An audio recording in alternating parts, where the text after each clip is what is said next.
Olá meus amigos, vim agradecer todos que inscreveu no meu canal no YouTube. E seja bem-vindos novos inscritos. Relato enviado por um inscrito.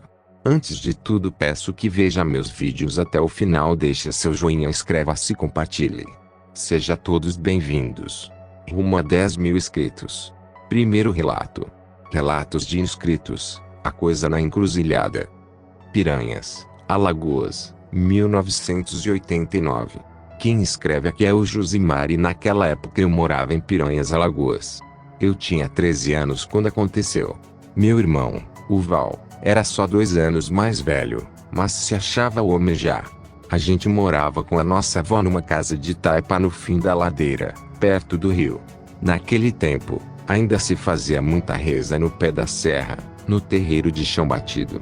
Os mais velhos deixavam garrafa de pinga, farofa, vela, essas coisas de despacho que eu nunca entendia direito.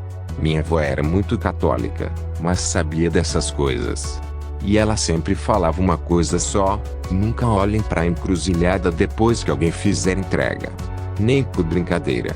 Mas aí, o menino escuta e não entende. O Val soube que naquela noite iam fazer entrega pro tal santo da estrada ou algo assim, lá numa encruzilhada que tem depois da Ponte Velha, e me chamou pra ir junto escondido. Disse que era coisa de homem, que a gente ia só ver, quietinho. Fomos, escondidos no meio do mato. Ficamos numa parte mais alta, onde dava pra ver os homens chegando. Eram uns 4, todos com chapéu de palha, calça dobrada. Levaram farofa, um pedaço de carne crua, pinga e vela vermelha. Acenderam, fizeram os pedidos em voz baixa. Não parecia brincadeira. Não tinha riso. Um deles até chorou. Quando terminaram, deram meia volta e saíram sem olhar para trás. Isso a gente achou estranho. Nem apagaram a vela. Só viraram as costas e foram embora, calados, como se tivessem medo de pisar torto. Eu falei pra gente ir também. Mas o Val cismou. Disse que queria ver o que vinha pegar. Eu fiquei, porque era mais novo e besta.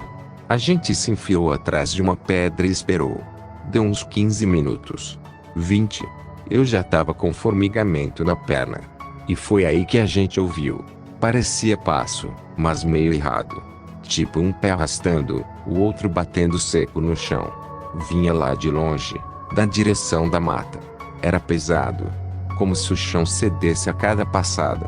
A vela continuava acesa, mesmo com o vento. A coisa chegou. A gente viu.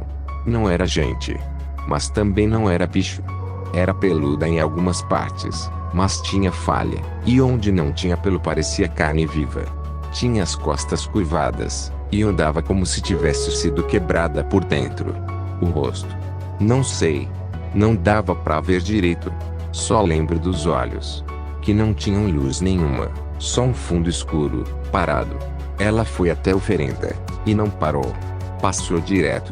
Atravessou a encruzilhada como se soubesse que a gente tava lá. E quando passou, parou.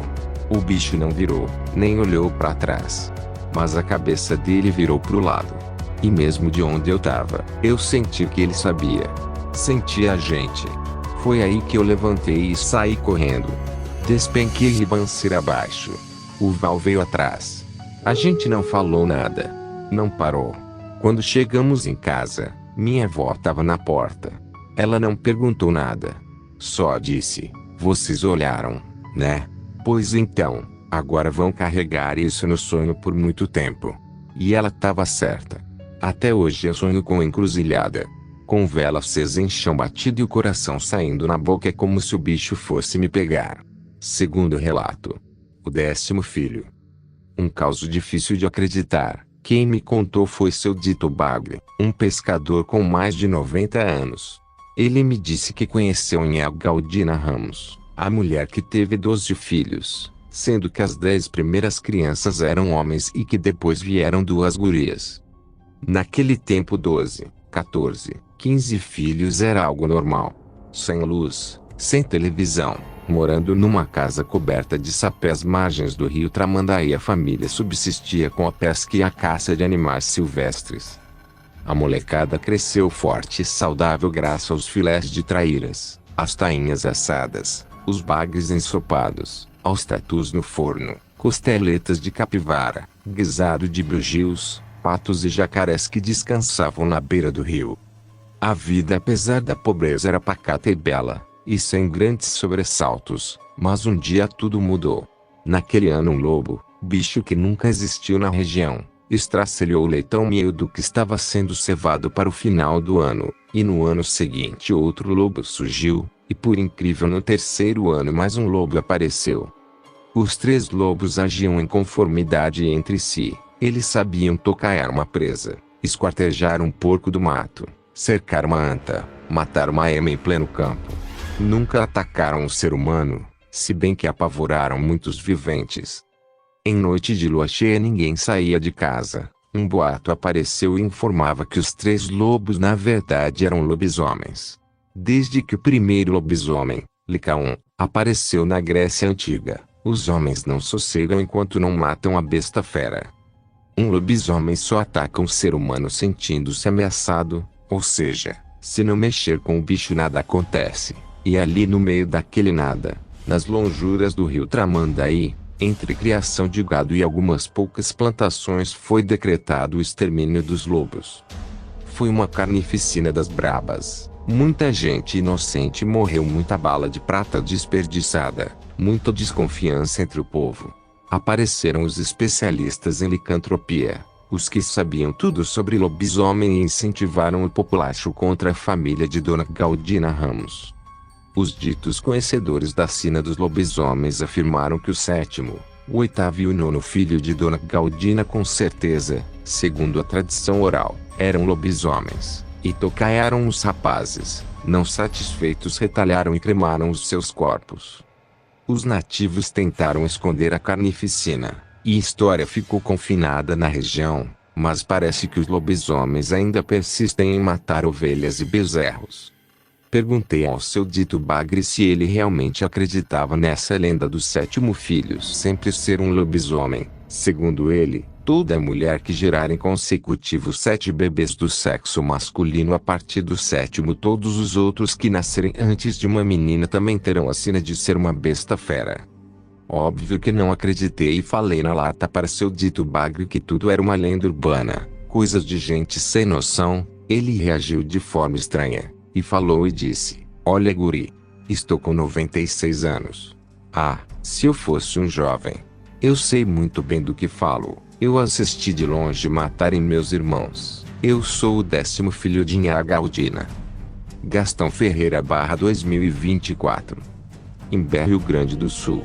Terceiro relato. Eles nunca voltaram. O mistério dos desaparecidos na Estrada da Morte. Capítulo 1. A maldita curva. Nunca acreditei nessas histórias de estrada assombrada. Sempre fui o cético do grupo, aquele que ria das lendas urbanas enquanto os outros tremiam. Mas naquela noite, naquela maldita curva da Estrada da Morte, tudo mudou. Era pra ser só mais uma viagem. Eu, minha namorada Júlia, e nossos 2 amigos, Rafa e Tati, íamos acampar perto da represa de Mirassol, um lugar isolado e, segundo diziam, perfeito para desconectar. Mas o GPS nos fez pegar um desvio. Uma estrada sem iluminação, sem movimento, com placas enferrujadas e árvores que pareciam engolir o carro. Foi Rafa quem disse primeiro: cara, essa é a tal da Estrada da Morte. Dei risada. Mas Júlia não achou graça.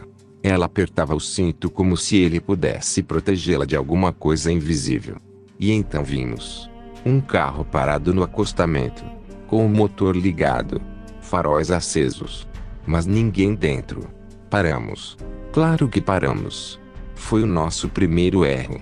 Capítulo 2. O caderno. Enquanto Rafa descia para ver o carro, eu fiquei no volante.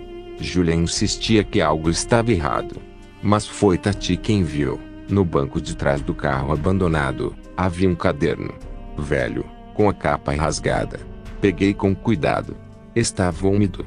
As páginas manchadas por algo que parecia ferrugem ou sangue. As anotações eram perturbadoras. Como se alguém estivesse documentando o que via ali, preso. As últimas linhas diziam: se você encontrou este caderno, saia da estrada agora. Eles veem você quando você os vê. Já é tarde demais para mim. Nesse instante, os faróis do carro se apagaram sozinhos. E a floresta ao redor ficou silenciosa. Sem vento. Sem grilos. Sem nada. Foi como estar dentro de um túmulo aberto. Capítulo 3. Os sussurros. Tentamos dar meia volta. Mas o carro não ligava. O rádio chiava. E, entre os chiados, a gente ouvia vozes. Sussurros. Como se alguém estivesse do lado de fora do carro, falando palavras incompreensíveis, de uma língua antiga e gutural. Tem alguém lá fora, murmurou Júlia, com os olhos fixos no retrovisor. Mas lá fora não havia nada. Só a escuridão e a estrada que se perdia no infinito. Tati começou a gritar. Ela dizia que viu uma mulher vestida de branco parada no meio da estrada, descalça, com a cabeça pendendo para o lado. Mas nós não víamos nada. Só que a porta do carro ao lado dela abriu sozinha. E então, ela sumiu. Literalmente. Como se tivesse sido puxada para fora por algo invisível. Capítulo 4. O jogo dos desaparecidos. Júlia chorava. Rafa entrou em pânico. Tentamos correr pela estrada, mas ela nunca acabava. Voltávamos sempre ao mesmo ponto. Era como estar preso em um loop eterno. E então percebemos, estávamos participando de algo maior. O caderno tinha novos escritos agora. Mesmo sem que ninguém tocasse nele. Vocês foram escolhidos. Um por um. Eles vão brincar com vocês. E depois, vão levar. Rafa foi o próximo. Ele gritou tão alto que os pássaros da floresta levantaram voo, mas não havia pássaros ali. Quando olhei para o lado, só havia o tênis dele, deitado na estrada. Só restamos eu e Júlia. Capítulo 5. O último olhar. Eu e Júlia voltamos ao carro, tentando nos esconder, implorar, rezar. Ela tremia tanto que achei que fosse desmaiar. Então ela olhou para mim. E algo nos olhos dela. Não era ela. Sabe quando você olha nos olhos de alguém e sente que há outra coisa ali? Algo antigo, faminto. Ela sorriu. Mas não era o sorriso da Júlia. Era o sorriso de algo que a possuía. Você viu demais, disse com uma voz que não era dela. Ela se virou lentamente. E correu em direção à mata. Sozinho, sem entender, olhei para o caderno uma última vez. A última frase apareceu escrita bem na minha frente. Agora é a sua vez. Epílogo, o aviso final. Não lembro como escapei. Talvez não tenha escapado de verdade. Hoje, toda noite, ouço sussurros vindos do corredor. Portas batem sozinhas. E o caderno? Ele está aqui comigo. Mesmo depois de eu ter jogado fora, queimado, rasgado. Ele sempre volta. Assim como eles. A estrada ainda está lá. E mais pessoas desaparecem nela cada ano. Algumas nunca são encontradas. Outras voltam diferentes. Eu escrevi isso como um aviso. Se você vir um carro abandonado na beira da estrada, não pare. Nunca olhe dentro dele. Nunca toque no caderno. Eles observam você. E se você ler, você entra no jogo. E você pararia para ajudar alguém na beira da estrada, mesmo que tudo em você dissesse para não fazer isso. Rumo a 10.000 inscritos. Créditos a canal Histórias de Terror e Lendas Urbanas do canal do Kleber Uchoas. Sabemos que vocês adoram assistir nossos contos, e nós amamos compartilhar essas histórias com vocês. Mas agora, precisamos de um favor especial de quem realmente curte nosso canal no YouTube.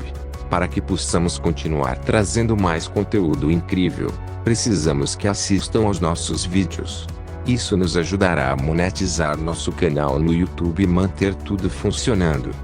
Então, se puderem tirar um tempinho para assistir, ficaremos imensamente gratos.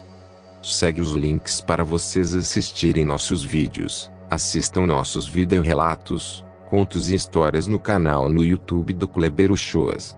Fonte: um inscrito do canal.